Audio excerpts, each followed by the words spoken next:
Gusto de saludarlos. Soy la doctora Lilia Cote Estrada, asesora en seguridad del paciente de la Fundación Academia Esculap. Tocaremos un tema por demás interesante. En las últimas décadas ha representado un reto y una prioridad global, la seguridad del paciente. Pero ¿ante qué escenario nos enfrentamos para considerar que podemos estar frente a un nuevo paradigma? Vale la pena recordar que muchas de las acciones médicas van tendientes a lograr avances. Y lo cierto es que se ha logrado. Ha habido un incremento en la esperanza de vida, se han descubierto nuevos medicamentos, incluso para enfermedades que hasta hace tiempo eran incurables. Es por ello que no podemos olvidar todos esos grandes hitos en la medicina antes de iniciar con algo que realmente son áreas de oportunidad, la seguridad del paciente. Es decir, ¿cuál es el concepto general? ¿Cuáles avances ha habido y en qué momento nos encontramos? Uno de los puntos más importantes y que ha sido considerado uno de los grandes avances del siglo XX es la medicina basada en evidencias. Esto nos permite a todos los profesionales de la salud tomar decisiones en base a conocimientos perfectamente validados y probados para que nuestra práctica médica tenga el menor número de variabilidad y con ello tengamos los mejores resultados para los pacientes. Grandes incisiones, grandes cirujanos. Esta aseveración fue considerada como algo irrefutable durante varias décadas. Sin embargo, la evolución de la cirugía nos ha redireccionado hacia la mínima invasión, con grandes aportaciones como la del Dr. Kurt Sendt, quien inició la exploración de esta técnica. Y no podemos olvidar el enorme crecimiento y desarrollo iniciado por el Dr. Leopoldo Gutiérrez en México. Cuando nos hemos preguntado si la seguridad del paciente es algo nuevo, incluso se ha comentado que es algo que está de moda, pues tenemos que regresar a los antecedentes importantes. Y seguramente todos tienen muy presente a Hipócrates, antes de Cristo. Y a pesar de esa era histórica, su premisa fue primum non nocere, es decir, primero no dañar. Entonces, la seguridad del paciente tiene orígenes ancestrales. Y por ello es que en este momento se han fortalecido todos los esfuerzos que van encaminados a la seguridad del paciente. Pero hubo muchos estudios en la Universidad de California y en la Universidad de Harvard que fueron sentando los precedentes hacia lo que ahora es esta disciplina.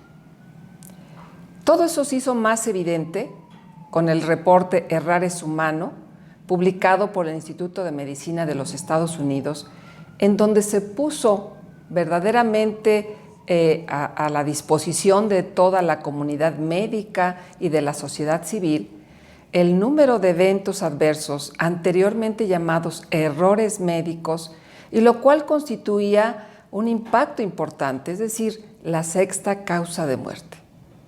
En ese momento, esta publicación constituyó un parteaguas. Por un lado, la comunidad médica escéptica y básicamente no consideraba que esto fuera real.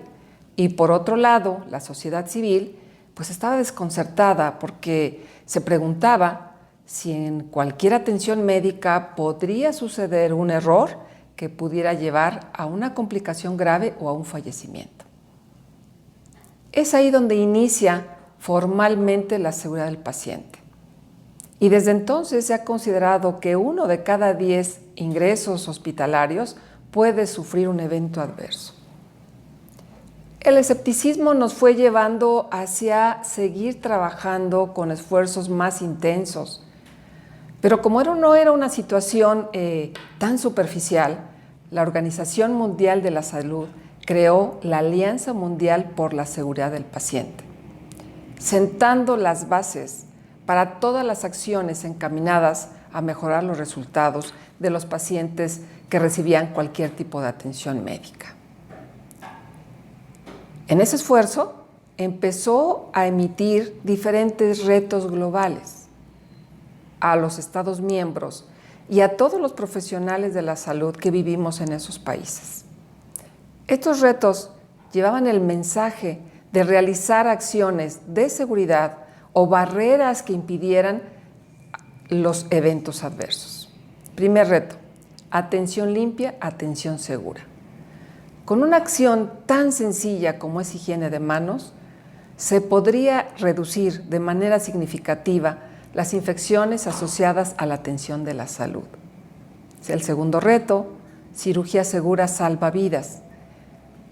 Es evidente que los procedimientos quirúrgicos que logran la mejora o cura de los pacientes también tienen riesgos y que con el hecho de realizar un checklist es posible reducirlos. Pero otro tema también importante es la medicación, y en el tercer reto es evitar daños por medicamentos. Estos retos globales tienen el propósito de invitarnos a todos los profesionales de la salud a realizar estas simples acciones para evitar eventos adversos que puedan tener consecuencias graves para el paciente. El tiempo pasó y realmente se consideraba que esto no era de capital importancia. Sin embargo, los estudiosos del tema insisten y realizan trabajos que nos ponen a la luz situaciones que siguen siendo críticas. En un reporte más reciente, realizado en 2016, pasó los errores o eventos adversos del 6º lugar al 3er lugar. Y solamente está por arriba la cardiopatía y el cáncer como causas de muertes antes que los errores o eventos adversos. Con esto quiero transmitirles que es un tema de preocupación, pero creo que diríamos mejor de ocupación, en la que todos los profesionales de la salud tenemos que tener la conciencia que, si bien es cierto que nuestras acciones van dirigidas a mejorar la salud o preservar la salud de nuestros pacientes, es un hecho que implica riesgos. Y en la medida en que seamos conscientes de esa situación, estoy segura que todos podemos tener medidas de cuidado, medidas de seguridad y evitar que se produzcan los eventos adversos. Pero fíjense que más allá de todo esto y de esta preocupación, hay llamadas de atención. El Instituto de Investigación de Seguridad del Paciente de Londres nos dice que si no tomamos acciones efectivas con una cierta rapidez, para el 2030 los eventos adversos causarán la primera lugar de muerte por arriba de cáncer y de diabetes. Pero definitivamente estos hallazgos no son aislados. Realmente se han hecho múltiples estudios en diferentes años, en diferentes países y en diferentes instituciones. Lo cierto es que el número de eventos existe, no son menores. Pero, como podemos ver en la diapositiva, lo esperanzador del tema es que en todos estos estudios se ha visto que existe un porcentaje muy importante que puede ser evitable. Y es ahí donde nos vamos a focalizar. ¿Qué podemos hacer para evitar que esto suceda? Para evitar que nuestros pacientes, al recibir atención médica, lejos de mantener su salud o de realizar algún tipo de procedimiento que mejore sus condiciones de salud, puedan sufrir estos eventos, que los puedan llevar a consecuencias de discapacidad grave o incluso de fallecimiento. Y entonces nos preguntaríamos, ¿la industria de la salud, por llamarle así, es diferente a otras? ¿Es semejante? ¿Es una industria de riesgo? Pues definitivamente la respuesta es una industria de riesgo. ¿Por qué? Porque las industrias que originalmente se habían identificado como aquellas que tienen más riesgo, como puede ser el transporte aéreo, como pueden ser las plantas nucleares, que inicialmente estaban catalogadas de un altísimo riesgo, realmente se han vuelto en sistemas seguros y a veces ultra seguros. Sin embargo, las instituciones de salud son riesgosas y se puede considerar que hay un riesgo a veces 20 veces mayor que incluso un accidente de tránsito. ¿Pero por qué pasa esto? Pasa porque estas industrias que habían sido consideradas altamente riesgosas identificaron los puntos donde hay riesgo. ¿Y qué hicieron? Pusieron barreras de seguridad. Y eso les ha permitido ser seguras, industrias seguras. Sin embargo, en el ámbito médico no sucede. Muchas veces nos resistimos a ampliar acciones o aplicar acciones que nos puedan detener esta situación. Lo cierto es que es una situación grave, tan grave como pensar que estos eventos adversos generan 2.4 millones de días de sobreestancia. Esto es delicado porque esto limita la atención de otros pacientes. Los días de sobreestancia en instituciones, en hospitales, en donde las camas y los profesionales de la salud son limitados, constituyen un recurso finito, pues limita la atención a otros pacientes. ¿Y qué decir del costo económico que esto representa? En los países desarrollados en donde se realizan este tipo de estudios, se ha considerado que se generan 9.3 billones de gasto adicional para la atención de estos eventos adversos. Entonces, no es un problema menor. Definitivamente pareciera ser tangencial a la atención médica. Sin embargo, no lo es. No lo es porque repercute en la propia atención del paciente que estamos atendiendo o en la atención de los demás pacientes. Y si recordamos que el 50% o más de estos eventos se pueden prevenir, vale la pena realizar estas medidas de seguridad. Ejemplo, el checklist en cirugía. Realmente todos, al realizar un procedimiento quirúrgico, ya sea en sala de operaciones o fuera de sala de operaciones, ¿realizamos correctamente un checklist? Probablemente me podrán decir, sí lo realizamos. Y lo cierto es que en la mayor parte de hospitales se realiza. Pero la pregunta sería, ¿se realiza de manera correcta o se realiza como un trámite más, como un formato más que hay que llenar, como algo que hay que cumplir, porque hay que cumplir ciertos estándares en el momento que se audita algún procedimiento? Bueno, pues en muchas ocasiones este checklist, que debe de ser grupal, que tiene que ser en equipo, en donde participe el cirujano, el anestesiólogo, los residentes, las enfermeras, no se hace de manera parcial. Se cumple con el llenado, se incluye en el expediente, pero el equipo completo no siempre está atento a todos los puntos que se tienen que supervisar. Y entonces el resultado es esto que estamos viendo, que se pueden dejar olvidados instrumentos o textiles en el paciente.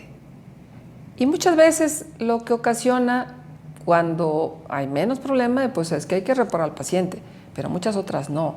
Genera, pues evidentemente, complicaciones serias y fallecimiento, como ya lo he comentado. Entonces, una enorme área de oportunidad es que en la medida en que, por una parte, yo tenga esa capacidad de transmitir la enorme necesidad de focalizar sí nuestros esfuerzos en la atención del paciente, pero al mismo tiempo en reducir los riesgos, es como podemos evitar los eventos adversos. Y entonces, después de tantos años de que se empezó a generar esta cultura de seguridad del paciente, en donde hemos recibido muchas capacitaciones, en donde ha habido cada vez más exigencias en los hospitales para que cumplamos con ciertos estándares, la Organización Mundial de la Salud dice, en estos momentos nadie debería sufrir daños por atención médica. Lo cierto es que todavía. Y pueden ver los datos que ahí se mencionan, que realmente son de impacto. 134 millones de eventos adversos suceden cada año y provoca pues 26 millones de muertes. Me parece que son cifras que no podemos despreciar. Y obviamente el gasto en salud pues incrementa el 15%. Y cuando a veces pensamos que esto sucede en los hospitales, porque ahí es donde hay procedimientos de mayor invasión o más complicados, pues no necesariamente. La seguridad del paciente tiene que cubrirse en todos los entornos en donde hay atención médica. Por ejemplo, en atención primaria, en donde pareciera que los procedimientos y la complejidad de los pacientes es menor, no. 4 de cada 10 personas en atención primaria tiene o sufre un evento adverso. Entonces, partimos de que una de las partes más importantes es identificar riesgos. Probablemente la mayor parte de ustedes pensarán en estos momentos, es que sí identifico los riesgos. Y sí, muchos profesionales de la salud los identifican perfectamente, pero muchos no, porque están en esa mecánica de actividades que pareciera que dominan o que son expertos y que ya no es necesario detenernos un momento a ver si existe la posibilidad de generar un daño. Entonces, el primer paso en la gestión de riesgos y la mejora de la seguridad del paciente es identificar los riesgos y registrar los eventos adversos cuando sucedieron. Cuando yo identifico un evento adverso, es imperioso que se registre, aunque pareciera que esto está muy controvertido porque pudiese generar sanciones a los profesionales de la salud. Este es uno de los pilares de la seguridad del paciente, porque me va a permitir al personal especializado en el tema analizar por qué sucedió, qué fueron los elementos o cuáles fueron los factores que llevaron a que se presentara el riesgo, no se interpusiera una medida de seguridad y evidentemente generar un evento adverso en el paciente. Al tener un análisis puntual tanto de la situación, del recurso humano, del capital humano, como del entorno hospitalario, va a permitir la retroalimentación, la mejora o la eliminación del factor que la causó y, por supuesto, la prevención. Entonces, es muy importante que se registre. Puede ser que tengan todo un sistema de registro automatizado, que les dé toda la información de primera mano, que sea fácil, pero puede ser que sea tan sencillo como un registro en una pequeña libreta, pero eso sí, que les permite un análisis muy puntual de saber por qué sucedió el evento adverso. De manera contraria, va a ser imposible porque va a pasar desapercibido. Y probablemente le llame la atención a la persona que tuvo la intervención directa, máxime si lo sancionan. O probablemente le llame la atención en ese momento al directivo. ¿Por qué? Pues porque representó una difusión importante, máxime ahora que hay redes sociales, de ese evento. Entonces, el registro y una cultura hacia seguridad del paciente no es momentánea, es permanente.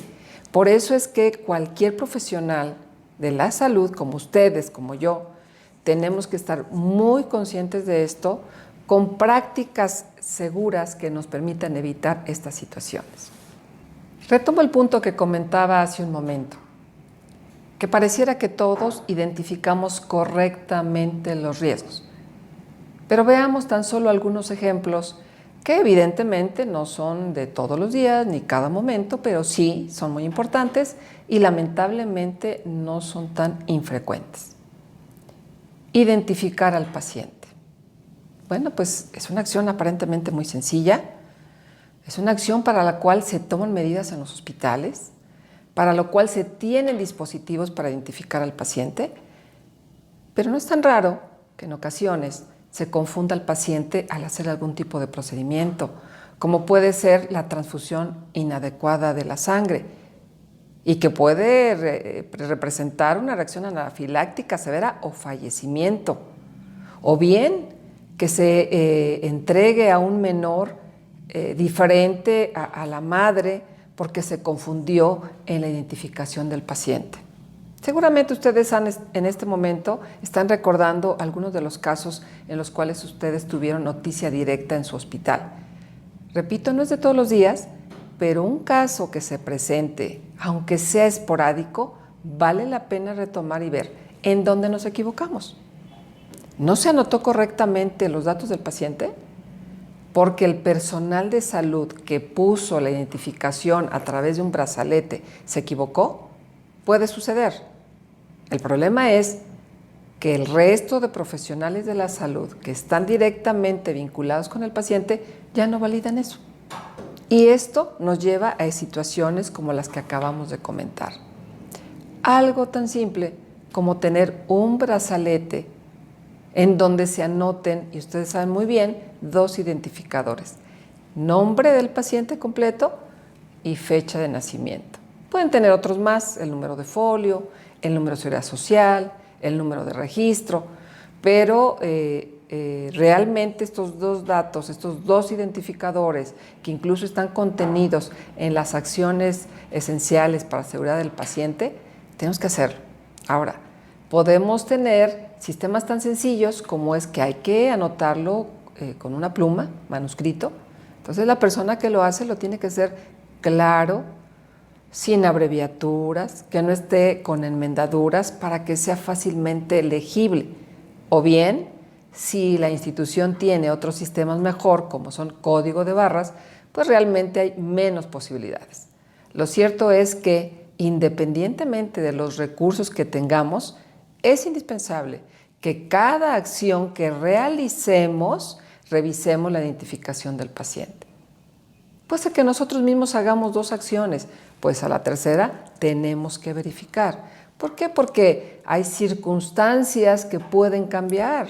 Pueden cambiar la ubicación del paciente en otro servicio, con algunas otras características. Entonces es muy importante que tomemos en cuenta que estas medidas de seguridad tienen que ser permanentes e invariables para reducir los eventos que se generen.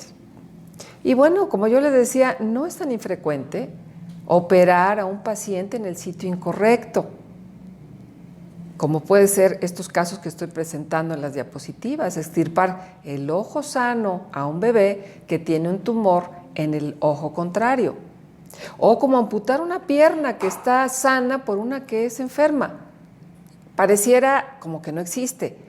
Y ustedes que están tomando esta presentación seguramente han estado presentes o han escuchado de algún caso semejante.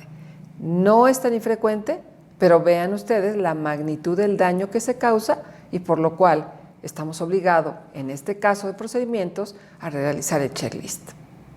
Reitero nuevamente, la mayor parte de profesionales y en los hospitales realizan checklist. Sí, pero a veces lo realiza la enfermera circulante, el resto del equipo está preparando su equipo de anestesia, está poniendo sus campos, su instrumental, está realizando sus actividades.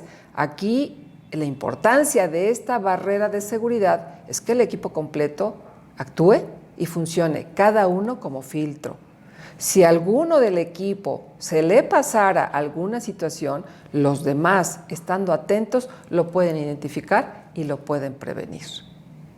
Entonces, estas medidas no deben representar para ninguno de nosotros una carga adicional de trabajo, un recurso burocrático, una exigencia para certificar a un hospital, una necesidad para que sea bien calificado en alguna auditoría. Deben representar un beneficio para el paciente, pero también para nosotros, los profesionales de la salud, porque esto actúa a manera de boomerang. Yo le otorgo seguridad a mi paciente y esto se me regresa para seguridad a mí como profesional de la salud. Y entonces, en esa búsqueda de herramientas, de barreras de seguridad, tocando el tema de los procedimientos quirúrgicos, en el 2009 salió publicado un estudio multicéntrico. Este estudio multicéntrico incluyó a 8 países, en los cuales se incluyeron algunos países desarrollados o de altos ingresos y algunos en vías de desarrollo. ¿Por qué esto? Pues para demostrar que no es indispensable una cantidad de recursos importante para poder llevarlo a cabo. Y este estudio nos dejó más que evidente que se reduce con el uso del checklist la mortalidad, la morbilidad, la infección en el sitio quirúrgico y las reparaciones. Ahí tenemos la evidencia. Este estudio fue el estudio marco que sirvió para muchos estudios que se han estado realizando y que aunque existen por ahí unos cuantos, muy poquitos, en donde ponen en tela de juicio este beneficio, lo cierto es que superado y con mucho todos los estudios que nos demuestran que efectivamente generan beneficios para el paciente. Entonces, ¿por qué no usar correctamente el checklist que nos ha difundido la OMS y que nos recuerda qué puntos debemos de verificar en el preoperatorio, en la verificación preoperatoria, en la pausa quirúrgica y después? Nos está haciendo este checklist un recordatorio, como cualquier checklist que realizamos en nuestra vida cotidiana. Si yo voy al supermercado, hago mi lista de cosas que tengo que comprar y luego a manera de checklist voy palomeando para que no se me olvide nada. Pues este ejemplo tan simplista es algo semejante y lo cual tenemos que hacer con total conciencia de cuidar a nuestros pacientes. Si pasamos a otro evento adverso que también es muy importante por su frecuencia, son las infecciones asociadas a la atención de la salud. Se ha considerado que es el principal evento adverso, que está muy pegado con los procedimientos quirúrgicos y los eventos adversos que producen. Solo para dimensionar este evento adverso, se dice que 16 millones de personas mueren al año por infecciones asociadas a la atención de la salud. Y al menos el 50% son prevenibles. Solo es cuestión que nos ubiquemos. Ustedes, yo, podemos ser pacientes. Y ojalá que cuando tengamos que recibir una atención médica, definitivamente todas las acciones y las medidas se realicen para evitar que haya una infección. Y retomamos la acción más sencilla, eficaz y barata, que es higiene de manos. Higiene de manos nos permite la reducción de estas infecciones. Y aunque ha habido un incremento importante en los últimos años, máxime ahora con la pandemia, todavía tenemos áreas de oportunidad. Máxime en áreas de pandemia, higiene de mano no solamente es beneficio para el paciente, sino también para nosotros los profesionales de la salud. Pero ahora que hemos hecho este pequeño recorrido desde el origen, cuáles son los antecedentes más importantes, las iniciativas globales, las acciones que tenemos que hacer, pues cabe la pregunta, es decir, ¿qué nos falta? ¿Qué nos falta por hacer? Porque yo he observado que existe gente con la experiencia, la experticia sobre el tema, que implemente estas medidas en los hospitales. Pero resulta que eso es momentáneo, porque si esta persona, que es un buen líder, que implementa, cambia de área, cambia de servicio, cambia de hospital, todas esas acciones se vienen para abajo. O muchas veces se han trabajado esfuerzos muy importantes, que se ha caminado mucho, pero ahí se comete el pecado de todas las organizaciones, médicas y no médicas, que cuando se cambia de gestión, de administración, de responsable, de directivo, se borra todo lo anterior y se empieza desde el principio. Entonces, ¿cómo podemos subsanar todo este tipo de problemas? La mejor forma es integrar y fortalecer una cultura que nos permita siempre actuar de la misma manera. El entorno que nos encontremos, con el supervisor, con el directivo y en el hospital en donde nos encontremos. ¿Y cómo se crea esa cultura? Es complejo. Cuando ya se ha adoptado una cultura, es difícil cambiar. Y yo me atrevería a decir que en estos momentos estamos transitando de una cultura de hábitos y costumbres a una cultura de seguridad del paciente. y que estamos precisamente en esa transición y que ustedes que nos están escuchando con esta conferencia tenemos todas las expectativas para que en su centro de trabajo fortalezca todo lo que estoy segura que están trabajando. Entonces, la clave es formar y fortalecer una cultura de seguridad del paciente. Bueno, ha habido muchos esfuerzos en relación a cómo podemos, qué tenemos que evaluar en una cultura de seguridad del paciente para saber si estamos realmente por el camino correcto. Y tenemos que ver muchos puntos y bueno, hay una encuesta relacionada con la Agencia de Investigación de Atención y Calidad que nos marca 12 ítems que tenemos que evaluar para ver si estamos fortaleciendo nuestra cultura. Y tiene varios puntos, como los pueden ver en la diapositiva. Puede ser el trabajo en equipo, puede ser el apoyo de la dirección, la percepción de seguridad que tenemos todos los profesionales de la salud, si hay suficiente personal, cómo lo vemos, o si existe una respuesta punitiva ante los errores. Esta encuesta está validada y sí nos sirve para valorar la cultura de seguridad del paciente. Incluso, esta es una petición de las acciones esenciales para la seguridad del paciente, que como bien saben ustedes, ahora constituye una obligatoriedad para todos los que estamos en la atención del paciente. El valorar estas acciones, estos 12 ítems y evaluar los cuestionarios que se generan a través de esta iniciativa, podemos saber un poco sobre la cultura de seguridad del paciente. Pero yo les quiero presentar una propuesta personal de cómo visualizo la cultura.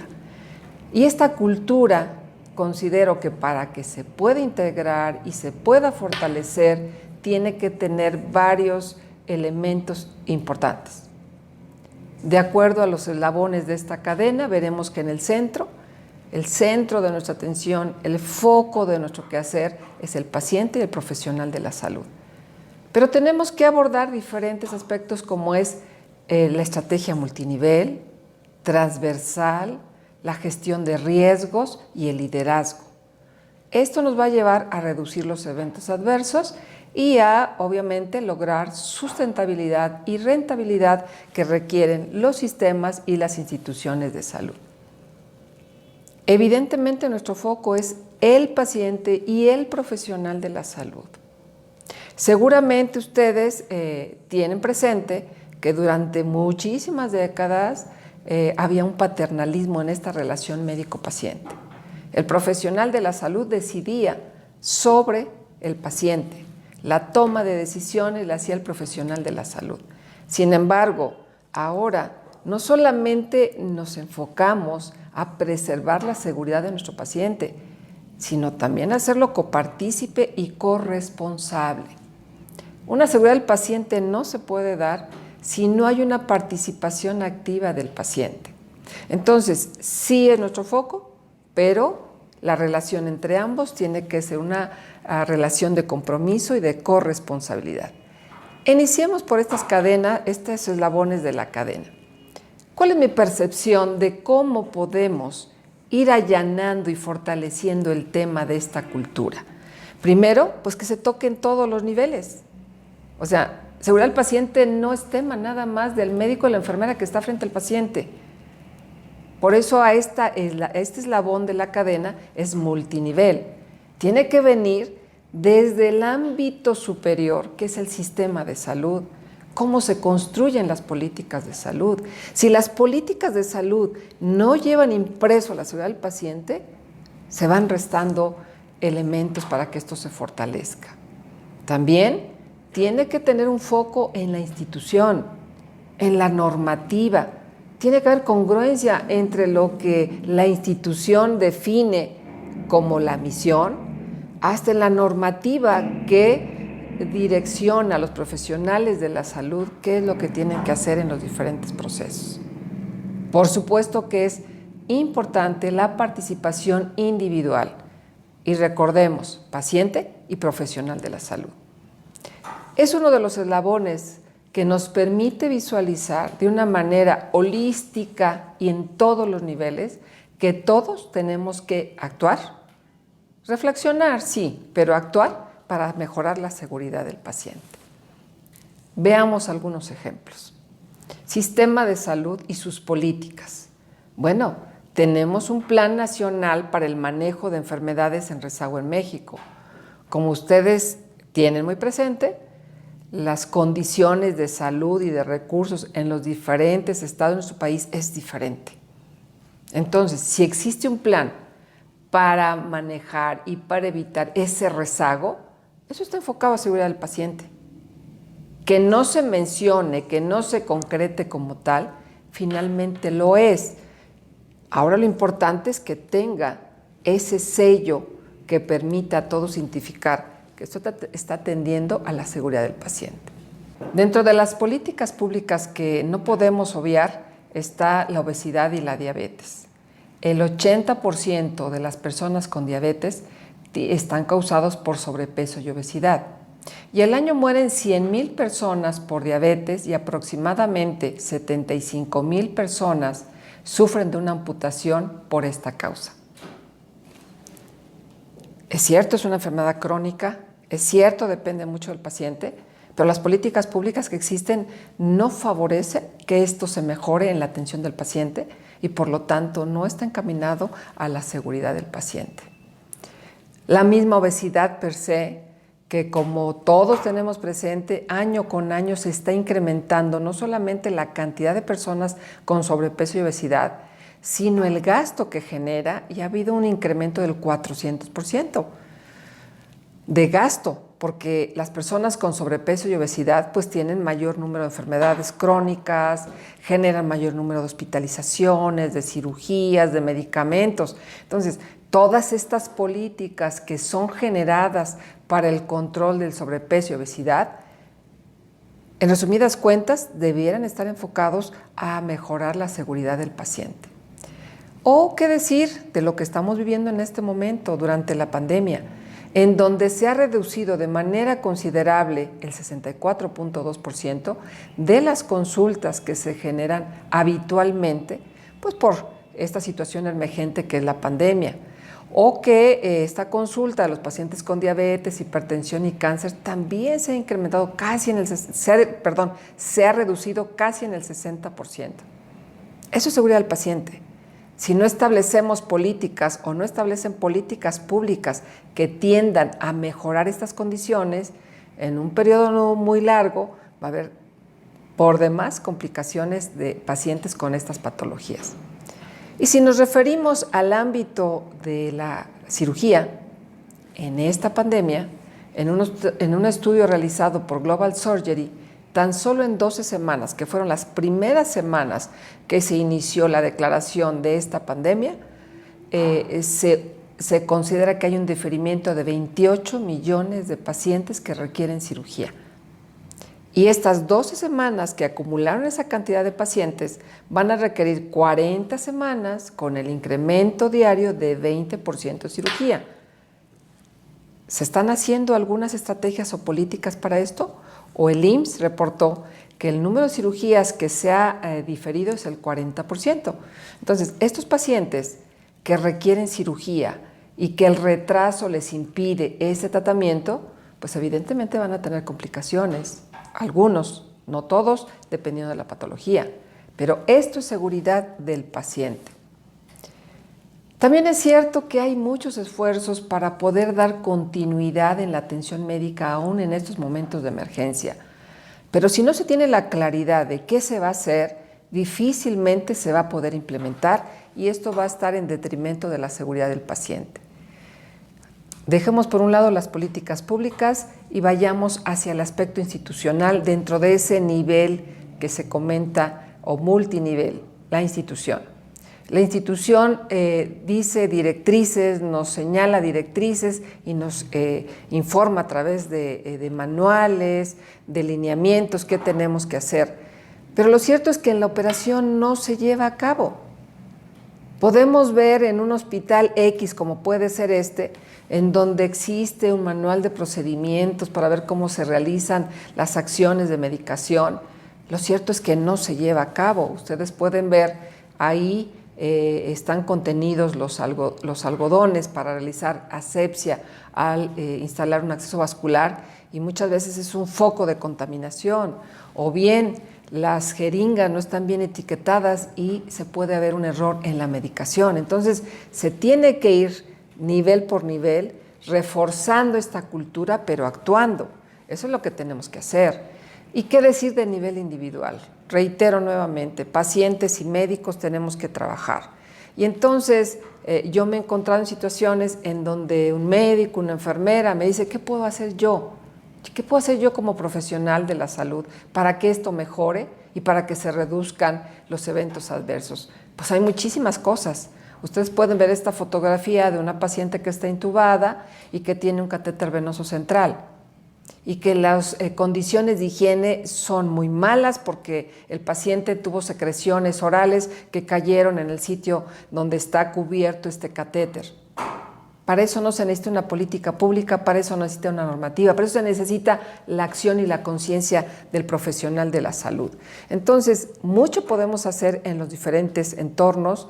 Cómo marcar a nuestro paciente quirúrgico para evitar que nos confundamos y realizamos una cirugía inadecuada. Eso lo podemos hacer a nivel individual, aunque haya un manual que nos diga cómo o no nos diga cómo, lo podemos hacer. Luego viene otro aspecto bien importante dentro de esta cadena de cultura, como se ha visualizado en esta propuesta, que es el transversal. Esto quiere decir que todos los profesionales tenemos que trabajar. El médico, la enfermera, el camillero, el médico especialista, el directivo, el de enseñanza, el de vigilancia epidemiológica, el que limpia el piso y desinfecta el hospital. Entonces, la solución de la seguridad del paciente para el fortalecimiento de esta cultura es transversal. Independientemente del área en la que nos encontremos, independientemente del profesional que seamos, tenemos que actuar de manera transversal. Porque lo que más sucede es lo que ustedes pueden ver en esa gráfica. Esta es una gráfica resultado de una encuesta realizada en un primer encuentro sobre buenas prácticas de seguridad del paciente. En un grupo o en un universo de diferentes profesionales de la salud, el personal de enfermería es quien está más dispuesto a realizar medidas de seguridad. Entonces, todo el equipo tenemos que actuar para que esto se mejore. Viene entonces una cadena siguiente, que es la gestión de riesgos. Tenemos que identificar, priorizar, implementar acciones y medir resultados. Y vean este ejemplo, una paciente que tiene un catéter venoso central, en donde aparentemente lo que promueve la normativa de este hospital es vigilancia activa, en donde la enfermera de vigilancia epidemiológica pasa en el pasillo y pregunta, ¿quién de los pacientes de aquí tiene una infección? Y en los médicos y enfermeras de esa sección dicen ninguna. Sin embargo, atendiendo a esta paciente, están atendiendo un proceso quirúrgico, un abdomen, pero están descuidando que tiene una infección en el sitio de la punción que debe atenderse prioritariamente. Entonces, retomo lo que en un principio comentaba. Parece muy sencillo identificar riesgos, pero entonces, ¿qué está pasando? Que se nos están o estamos obviando esos riesgos. Y finalmente, el liderazgo. Tiene que haber un liderazgo efectivo que mueva la conciencia y la acción del personal de la salud. Y en esta gráfica ponemos de manera muy gráfica este reporte de Harvard Business Review, en donde dice que en el terreno de la cirugía, en una primera fase hubo un avance tecnológico con terapias novedosas, con mínima invasión, etc. El segundo paso fue la estandarización de procesos, la implementación del checklist, que es un ejemplo. Pero finalmente, lo que se persigue es organizaciones altamente confiables, basados en una cultura de seguridad del paciente y en un liderazgo. El liderazgo es muy importante para que se pueda llevar a cabo. El liderazgo es capaz de llevarnos que esfuerzos aislados se conviertan en un trabajo colaborativo con esfuerzos conjuntos que nos den mejores resultados. Lo que no queremos es que las organizaciones estén en la fase inicial de la cultura de seguridad del paciente. Y en esta fase inicial, pues la institución o el servicio puede ser patológica y considerar que se está perdiendo tiempo si nos dedicamos a la seguridad del paciente. O puede ser reactiva cuando solamente se enfocan cuando hay algún evento adverso. Y eso sí es grave. pero al mismo tiempo puede ser burocrática, porque solamente lo que se tiene que hacer es reportar y los resultados posteriores pues no tienen interés para el personal. Aquí lo importante es que seamos proactivos y generativos para que la seguridad del paciente esté impreso en cada una de las acciones que realizamos, todo lo que hagamos. Es cierto que la OMS nos promueve mucho higiene de manos, el checklist o la medicación, pero en cada una de las acciones que hagamos, en cada uno de los actos que hagamos, va implícito que pensemos si lo que vamos a hacer es adecuado. Y sobre todo si está basado en la evidencia, porque recuerden que muchas personas, que yo espero que los que nos están escuchando en esta conferencia sea prácticamente nulo este escenario, que se han ido invadiendo por lo que se hace en el hospital, una cultura de hábitos y costumbres, más que una basada en la evidencia científica. Entonces, para que podamos identificar riesgos, es capital que nosotros podamos conocer la evidencia para tomar la mejor decisión. Entonces, de esta manera, nuestro centro es el paciente y el profesional de la salud. Tenemos que actuar de manera multinivel en todos los niveles de la organización y del sistema de salud. Tenemos que actuar todos los profesionales de la salud. Tenemos que estar enfocados en la gestión del riesgo y en un liderazgo efectivo y proactivo para que los eventos adversos se reduzcan y para que nuestros sistemas sean sustentables y rentables. Pero entonces la pregunta sería, ¿y en época de la pandemia qué está pasando? Bueno, pues sucede que estamos viviendo un hecho histórico sin precedentes. No tiene precedente, al menos para las generaciones que estamos viviendo en este momento. Tenemos antecedentes, sí, pero realmente esta es una situación emergente. Y entonces esta situación emergente en nuestro país nos ha dejado al día de ayer más de 2 millones de casos diagnosticados con COVID o confirmados y lamentablemente más de 180,000 personas fallecidas. Es una situación crítica. ¿Y la seguridad del paciente sigue igual? ¿O se ha subestimado por esta situación tan complicada que vivimos? Esta pandemia ha generado pérdidas tan graves como lo que acabamos de decir, de pérdida de vidas humanas, pero también especialmente de profesionales de la salud. Y lamentablemente somos el principal país con fallecimientos de profesionales de la salud. Entonces, se han cambiado estilos de vida, se ha desarrollado mucho la señalética, bien lo podemos ver en un ámbito cotidiano de cualquiera de nosotros, en cualquier parte, en donde nos dicen por dónde debemos caminar, en dónde nos debemos sentar, por dónde sí podemos estar, en dónde no podemos estar. Entonces la señalética se ha vuelto un elemento muy importante, pero esto no se elimina en el ámbito de la salud.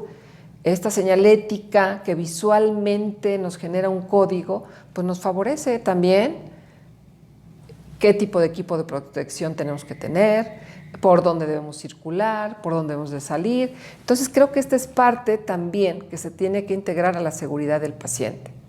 Hemos aprendido mucho sobre el equipo de protección personal, porque ahora sí, nuestro foco es la seguridad del paciente, pero los profesionales de la salud también ocupan un lugar muy importante y hemos aprendido algo que hasta hace tiempo sabíamos poco.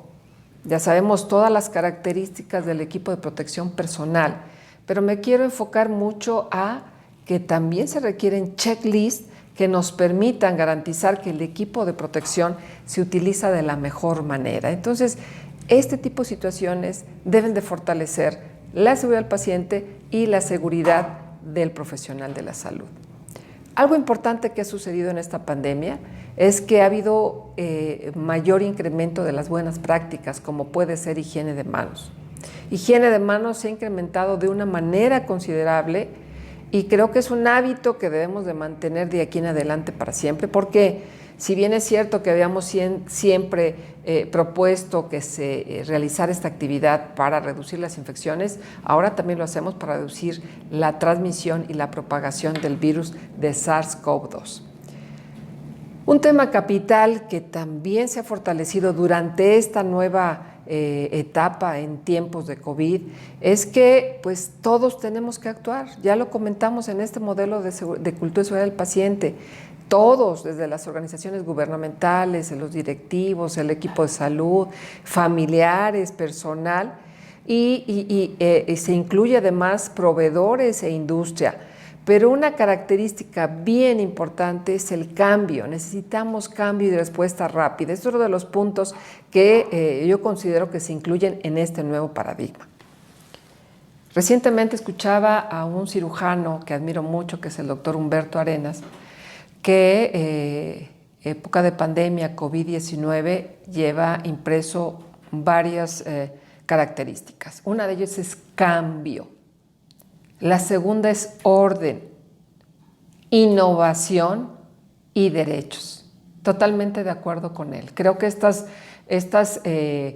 situaciones nos van a fortalecer, pero yo le agregaría una más, la resiliencia. La resiliencia que nos va a permitir salir no solamente en el estilo de vida, también en la atención del paciente, para que salgamos fortalecidos en una cultura de seguridad del paciente después de esta pandemia.